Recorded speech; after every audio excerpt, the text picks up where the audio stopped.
नमस्कार. अभ्यासनगरी या यूट्यूब चॅनलला आपलं स्वागत आहे. सगळ्या शिक्षकांसाठी हा व्हिडिओ आहे. तर व्हिडिओ शेवटपर्यंत बघा.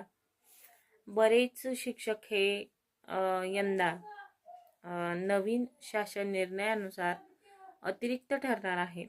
तर त्यांच्यासाठी हा व्हिडिओ आहे. तर बरेच त्यामध्ये शिक्षण सेवकही आहेत की त्यांनी ते अतिरिक्त ठरणार आहेत. तर त्यांच्यासाठी मला सांगावंसं वाटेल की ज्या शाळांचा पट 20च्या खाली आहे त्यामध्ये मी सुद्धा आहे. तर मी पण अतिरिक्त ठरणार आहे. आता बघूया काय होतं.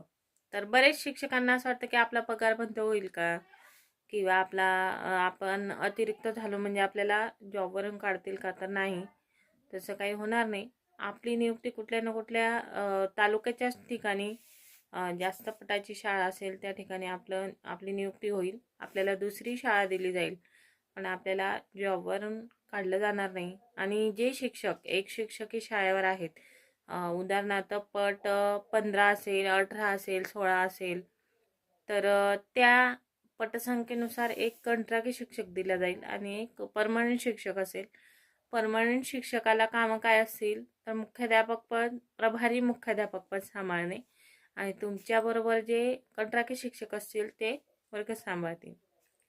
तर मला असं वाटतं की यानंतर कोणी आपल्या स्वजिल्ह्यात जात असेल तर त्याने अजिबात असा विचार करू नका की स्वजिल्ह्यात जायचं आहे.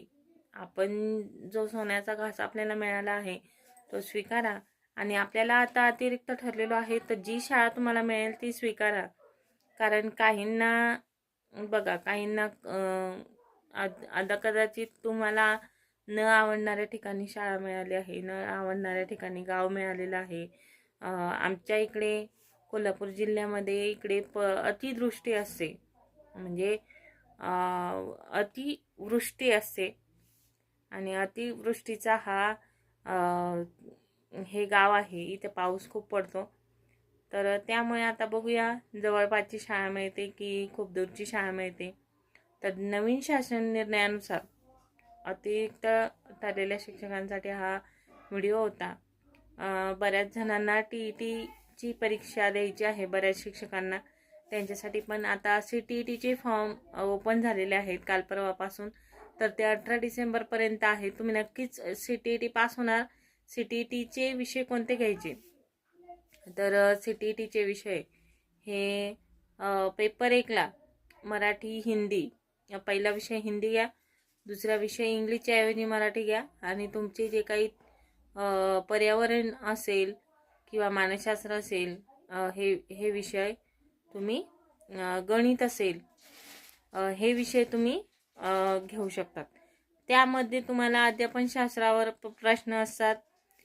गणिताचे पण गणित सोडवायचे नसतात, त्या अध्यापन पद्धतीच्या आहे DEDला, त्या हिंदीत नसतात. तर तुम्ही हिंदीचे जे काही क्लासेस आहेत CTETचे ते तुम्ही जॉईन करा. महाराष्ट्रातले बरेच यूट्यूब चॅनल किंवा बऱ्याच अकॅडमी ह्या CTETसाठी क्लासेस घेत आहेत. तर ते न बघता तुम्ही हिंदीतले ज्या काही परीक्षा आहेत, हिंदीतले जे काही यूट्यूब चॅनल आहेत, ते यूट्यूब चॅनलचा अभ्यास केला तर तुम्हाला नक्कीच 100% फायदा होणार आहे. आणि ज्यांना TETचा पेपर कठीण गेलेला आहे किंवा ते पास होऊ शकत नाही, पात्र होऊ शकत नाही, त्यांच्यासाठी ही एक सुवर्ण संधी आहे की तुम्ही CTETचा फॉर्म भरा.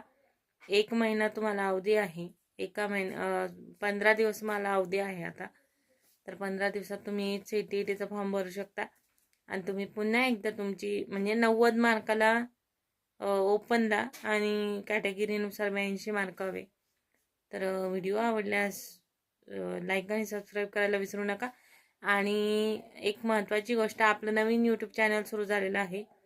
ते यूट्यूब चॅनलचं नाव आहे पुस्तक. तर पुस्तक या यूट्यूब चॅनलला नक्कीच भेट द्या.